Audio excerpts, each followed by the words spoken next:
Your mama's gone away and your dad's gonna stay. Don't leave nobody but the baby.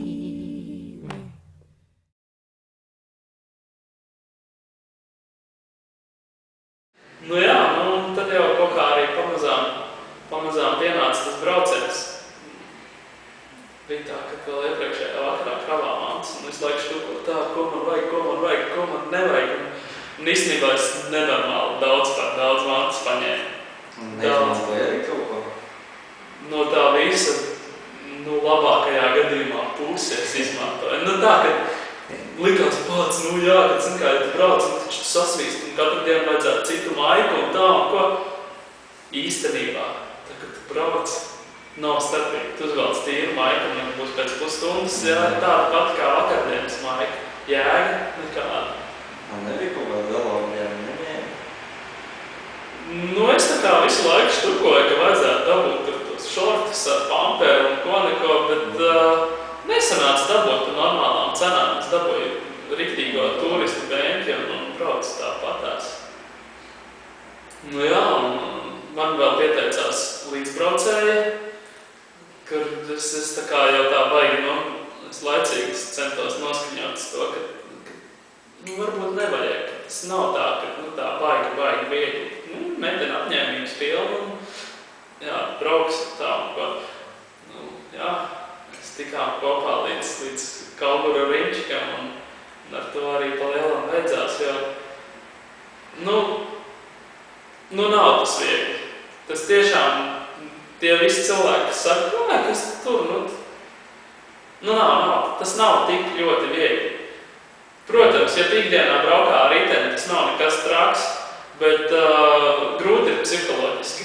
Fiziski nav tik grūti psiholoģiski. Tu brauc, iedomājies, pirmajā dienā tu nobrauc līdz Kaugura Rimīgs, 40 km aptuveni. Kaut kas tāds varētu būt. Varbūt bišķi mazāk. Jā.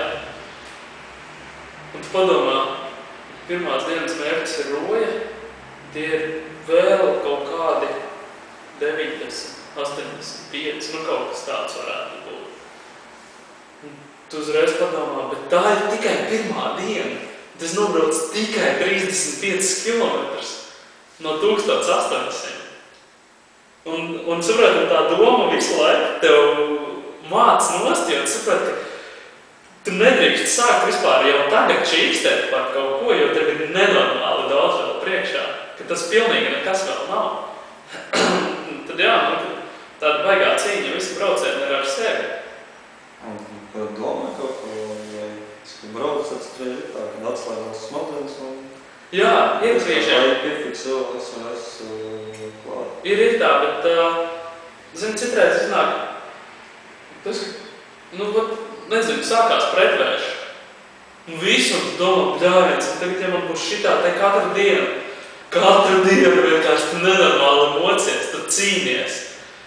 Bet tad atkal tas pāriet, un tad atkal tie kaut kādā foršā ritmiņā, un tu paskaties vienu lietu, otru lietu, iebrauc, tā, un apstājies, pasēdi, paštuko. Meiteni ritmā neiegāja. Es saku, droši vien jau labi vien ir, ka tas viss vēl beidzās tikai Kauguros. Es tā padomāju, ok, līdz Kolkai nav problēma. No Kolkas atbraukt mājās nav problēma.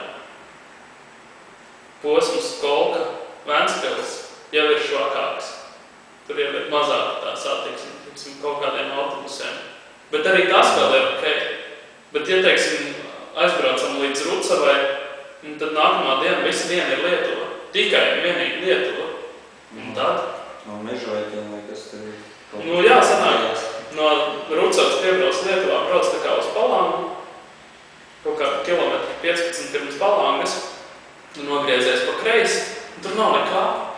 Tur nav pilnīgi nekā. Tu vienkārši brauc. Jā, tur kaut kāds viens tāds, kaut kāda maza ciematiņi, bet pa lielam tur nekā nav. Līdz Mažēķiem tur vēl ir kilometri 80. Lai tas būs vēlāk. Tad vienkārši par to, ka ko darīt tādā gadījumā? Ja tu tiec tik tālu, un tur tu saproti, ka nebūs. Tas ir tā. Un tad, ja tu tiec tik tālu, tad tiks tālāk. Tu nevari tik tālu un izdomāt, ka tu vairāk nevari kaut kā. Jā, tur, zin kā, katrs cilvēks, mēs esam savādāks. Jā, bet par pašu braucienu pirmās dienas mērķis bija tā kā roja, ka ir jātiek līdz rojai, un tas arī... Tev sākumā bija roja vēl punkts un Jā. Bet tev tu mainījies drusciņas. Tās pietuvojas. Tur bija tā, ka sākumā tur bija tā kā plānots, tāda no galvas, tagad liekas šausmīgi sen tas viss bija, kad nevar nemaz tādas sīkums atcerēties. Bet jā, tur tas maršruts it kā bišķi pamainījās ik pa brītiņam, jo mainījās tās vietas, kuras nakšņoja, kuras sarunāja naktsmītnes, un tad pašā beigās tas maršruts tika pielāgots tām nakšņošanas vietām. Un tad bija tā, ka pirmā diena bija roja, sākumā baigi viegli un tāds apņēmīgi. Brauksim un viss notiek, un laiks ir forši, un baigi rāja tiek uz priekšu. Un cikos izbrauc? 10. 10. izbrauc? Jā, višķi pēc 10 bija tā izbraukšana. Rojā es biju 6 laikā, kaut kas tāds aptuveni, 6, 7 to laiku. Un lēnāk garāk kaut kā brauc, un tā sajūta, kā pirmā dienā baigā apņēmīgi, un jābrauc, un viss baigi forši, un tā. Adrenalīns. Adrenalīns. Jā, riktīgi. Tā, ka tu esi tāds uzkurinājies un vai, braucam. Un tādā labā tempiņā tik līdz apšciemam, pasēdēju, atpūtos, paēdu, papētīju karti, kas sākumā gan tas bija vairāk tāds laika nosašanas līdzeklis, jā. Tu zini, ka līdz Rucavai vispār nav problēma ar maršrutu, tas pirmkārt, tas ir braukts, otrkārt, tev visu laiku jāatrās gar jūru. Viss, tas vienīgais. Nav kalnu. Jā, un ceļš ir arī līdzens, un viss vajag forši. Tad tā pirmā diena, no vienas puses varētu teikt, tā vajagais tāds azarts vēl, un viss notiek, un tā sajūta tā vajag apņēmību. Bet tāpat laikā pirmā diena diezgan garlaicīga. Vispār posms līdz pat Liepājai bija diezgan garlaicīgs, jo viņš jau bija vienreiz braukts. Tad tā, kad brauc, šito es zinu, šitam te nav jāgas stāties, tā braukšana. Es diezgan agri biju Rojā, un tad gan pēdējie laikam kilometri kaut kā 20 jau bija tāda, kad jūti, ir riktīgi slodzīta. Neko, kā kārtīgi paēd, ātri aizgāju gulēt, izgulējos, un tad jau no rīta atkal ir tas, ka vai, jābrauc. Tad bija, es man liekas, jau ap kaut kādiem 9 izbraucam, jo tā doma bija sākumā tikt līdz Irbenē un nakšņot Irbenē, bet kaut kā, bet tā doma jau uzreiz bija no rīta tāda, ka, ja varēšu, es braukšu līdz Ventspilī. Jo mēs baigi satraucās par to Grāns ceļa posmu, kas tur sanāk no Kolkas līdz Mazirbējiem. Tas bija tāds, kā man tur ies, vai pat ne, no Mazirbas līdz Irbas upē, tur bija krāpētais ceļš. Un arī tur, kā tu brauc un saki, tu jau zini, kas un kā, un tu skaties apkārtēs, bīties, peldējies, to darīt, to, tā braukšana. It kā foršas atmiņas, un tāpat laikā samērā garlaicīga tā braukšana. Kolkā loģiski bija jāatbrauc līdz Kolkas rakam, pastargājos, satiku vāciešus ar močiem, šeit tur smējās un teica, skaties, kamēr tu aizbrauks līdz turienē, mēs jau būsim atpakaļ Vācijā, Es teicu, tā ir pavisam cita braukšana. Un, un tad tāds pirmais lielais piedzīvojums bija aiz Mazirbas, ka kaut kāds kilometrs 5, 6 aiz Mazirbas pārsit riepu. Un pirmajā brīdī, kādu pārsit riepu, uzreiz nokāpu no riteņa nost, sagādās uz vienu pusi, pastījos kas un kā.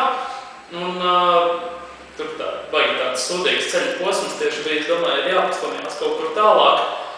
Zinu, lai es tur netraucēju mašīnām un kam nekam tur tādu mežu iebraukt mežā tieši, ka tur es arī palikšu un tur sataisīšu prieku. Priekšā vai Aizmugurē. Mums kāda asāka akmeņa pārsit vienkārši. Un sākumā jau viss baigi forši samēta riepu un tā. Problēma sākās tajā brīdī, kad es atcerējos, ka man tā pārēja sporta ventili, mums mašīnas ventili ir makā. Mums meklējumi nav. Vai tā? Kurš pēdējā reiz? Es mazirpēju sēdēt pie galdiņa, tātad 2 varianti. Vai mums atstāja veikalā, vai mums atstāja uz galdiņu. Sazvanu mazirpes veikalu. Nav. Tā kā viņi tur iziet ārā, tās nav. Par galiem, domāju, tā... Nu labi, no acīm redzot, esmu ielicis velosomā un neesmu aiztaisījis somu ciet. Kaut kur pa ceļā viņš ir izkritis. Un tad sanāca apturēt vienu mašīnu.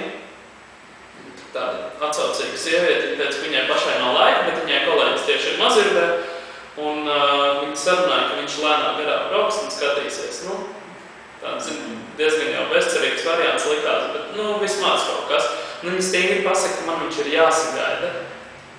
Man, labi, ko sazvanīts nevar, es tad lēnāk garā samontēju savu riepu. Sākumā domāju salīmēt esošo kameru, bet es atradu uzreiz 3 caurumus. Sapratu, ka nē, ir jāliek jauna kamera, nav ko spēlēties. Un es gaidu, un paiet kaut kādu stundu, un es domāju, tā nevar būt, kur tik ilgi. Un tad vienā brīdī es atskatos, un jābrauc mašīnu riktīgi lēnām. Un viņš tā kā piebrauc klāt, viņš saka, Kārlis. Viņš tā, reka, es atradu tavu maku. Kāpēc viņš brauc lēnām, viņš maku ir atradis? Viņš bija atradis maku aptuveni puskilometru no tās vietas, kur stāvēja. Un tad mana versija par to ir tāda, ka tā, ka es pārsitu riepu, es sagāzu ritēm uz vienu pusi, un es nebiju aiztaisījis velosomu. Un ka es tad arī maku izskatīju no viņas, jo man velosomā maks bija pašā augšā ielikts. Un tu no tās vietas vēl puskilometru stūmies? Jā, ar domu, lai es netraucēju mašīnā. Un tad tur maks arī palika. Es domāju, tur pat kaut kur ir. Nē. Es saku kaut kādu puskilometrus pagājumos. Tas bija tā, ka tomēr ir.